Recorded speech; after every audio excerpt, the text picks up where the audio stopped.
Hi everyone, it's Stacey Adelman here. I'm a registered psychologist and owner at Joshua Tree Learning Center here in Regina. And I'm going live today with you Tuesdays at 12. And so the topic I wanted to talk about today is anxiety in youth. So particularly in our young kids. And this is an area that I find I get a lot of questions in our practice about is children who are presenting with anxiety. And um, I feel this is something that's become a lot more frequent in these just last few years, particularly since COVID. I think we are seeing more and more anxiety in our youth. And so I wanted to provide some strategies or some information about anxiety, as well as some ways that parents can support their kids who are presenting as having anxiety or who are very anxious. So the number one thing I wanted to talk about with anxiety, it's the alarm system in the brain. So essentially, your brain is designed to keep you alive, and so one of the ways it has to do that is it has to be able to spot danger, and send you a message to save yourself and take care of yourself. So the anxiety is an internal alarm system. And so it serves a really good function, right? We want anxiety. I tell people if a tiger walked into the room, you better hope to heck you have anxiety because that's what's going to save you. So anxiety isn't something that we want to go away. We might wish it away because it creates all these awful feelings in our body, but it's something that is actually helping us. So it's natural to want to avoid things that make us feel anxious. So essentially, when your brain detects danger, it's going to put your body into a state of fight, flight, or freeze. And so you'll find kids and adults as well, but for today, we'll talk about kids. But you're going to find that kids present in some of those ways, either the fight, the flight, or the freeze. And so you're going to see potentially a lot of various different reactions from kids. So typically, kids may want to avoid things that make them feel really anxious, or you might find them more combative or argumentative, or they might go into more of the fight mode or freeze. It's kind of like that deer in the headlights, where they literally can't think of the right words that they want to say, or are unable to communicate, for example, how they're feeling. And that's because the brain is perceiving in that moment that there is a danger. Okay. So what happens sometimes is when anxiety happens is when the brain is constantly perceiving there to be danger. So the brain is constantly looking for it. So it's trained to be in this hypervigilant kind of a state. And so what we really want to teach kids is that it's not necessarily a bad thing, even though it feels really uncomfortable. It feels bad, but it doesn't necessarily mean it is bad. And so, what we essentially want to do is let our kids know that they're capable of handling discomfort. They're capable of handling these uncomfortable feelings, and that we can essentially try to train our brain and tell it that, hey, I'm okay. I got this. I don't need this life and death response right now, right? And that can take some training and some work, and there's different ways that we can do that.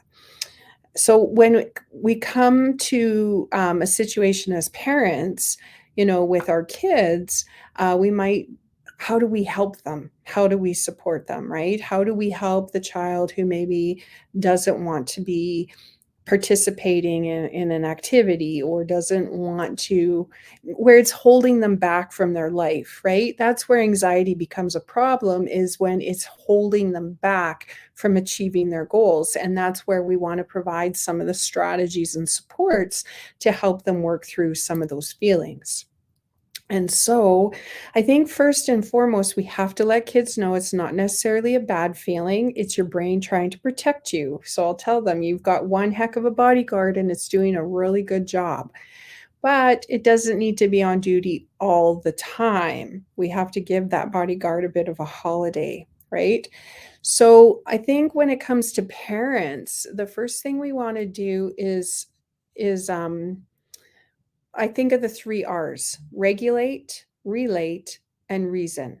So the very first thing we want to do is, how do we help this individual regulate? And what children are going to do is they're going to regulate off of you, the parent. So they're going to model how you are coping with your emotions in the current moment.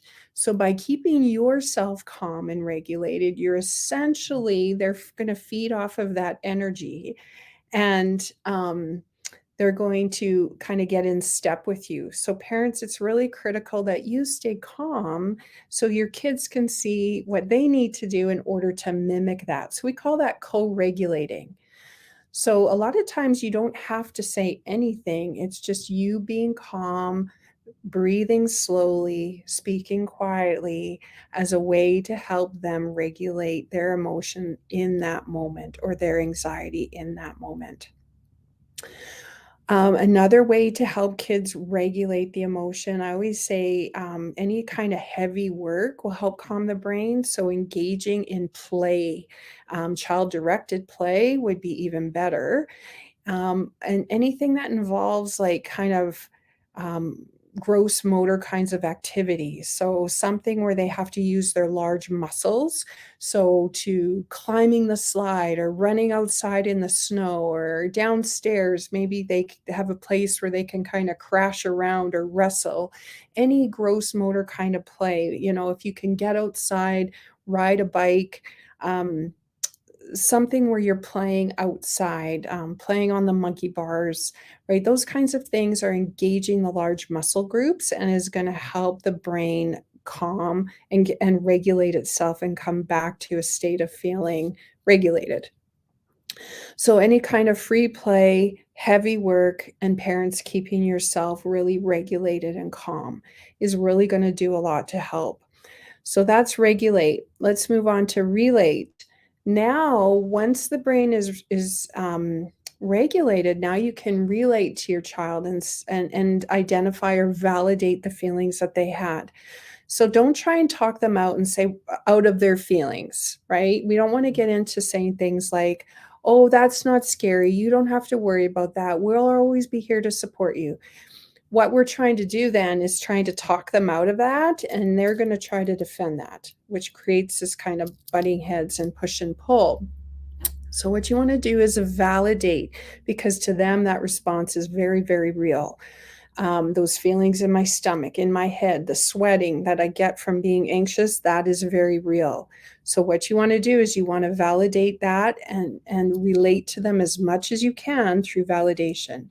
I can see this is really bothering you. I know this has happened to me before too, when I was in this situation, or I get super anxious when this happens to me. I can see this is really bothering you. I can feel it in your hands, or I can see you breathing really quickly. I get that. Oh, okay. I'm here with you. I got it. I'm going to support you through this. Okay. And so what we want to do is relate to them that way. And once we've related to them, then we can move into reason with them. Okay. So reasoning then is coming up with a plan of action. Now, that might not, I'm not saying let kids avoid situations because they are anxious. In fact, reasoning might look something like this: I understand this is really difficult for you, and I can see the response that you're having with this, and I know that you can handle it. And I know you can handle hard things, and I'm here with you as you go through it, and I'll go through it with you. But you can handle this. You have what it takes to be able to handle that, right? So reasoning with them that the more they try to avoid something that's really anxiety provoking can actually grow the anxiety even more. And so we want to acknowledge where they're at, but also encourage them to confront the anxiety, to move and lean into discomfort, and help them be resilient through that, and trusting that they are capable of handling difficult things. So the more we can do that, the better. Now, there's a time and a place for doing that. Every situation is very, very different, right? And you may need to seek advice or counseling from a professional to help you figure out when and how to do this. But generally, we want to try to empower kids to kind of work through some of those feelings and let them know they can handle it. So for today, I think I want to just kind of leave it at regulate, relate, and reason, and then seek out ways that are developmentally appropriate for helping kids regulate the emotion that they're experiencing or regulate the anxiety they're experiencing through free play. Developmentally, kids they process so much emotion through free play. I can't recommend that enough. And when it's child led, they've got the locus of control, and we want them to have that locus of control, that grounding, that sense that they are in control, and play is something that allows them to do that. If we're always trying to pull them into our world, come do this or come try this, now we're the ones in control, right? Anxiety is about feeling out of control. We want them in control. So let it be child led, engage with them in play, in activities that they choose, preferably, if possible, something kind of gross motor that you can engage in with them and play along with them. Go to where they're at. I hope that gives us some strategies, for coping with anxiety. I really like the work of Lynn Lyons. If you're looking for a great resource, Lynn Lyons has a book out that Anxious Parents, Anxious Kids, and she also has a great podcast out called Flusterclux that you may want to check out. And then from a developmental perspective, I really like the work of oh, now I'm drawing a blank. I can see him. He's got the beard. I can't think of it. I'll have to post it. Anyhow, I'm drawing a blank. I'll have to post it, guys. I'm sorry. It's escaped my brain. Anyhow, I think of it from a developmental perspective in terms of free play. And then also think of it from a behavioral perspective in terms of really encouraging resilience and helping your kids work through things.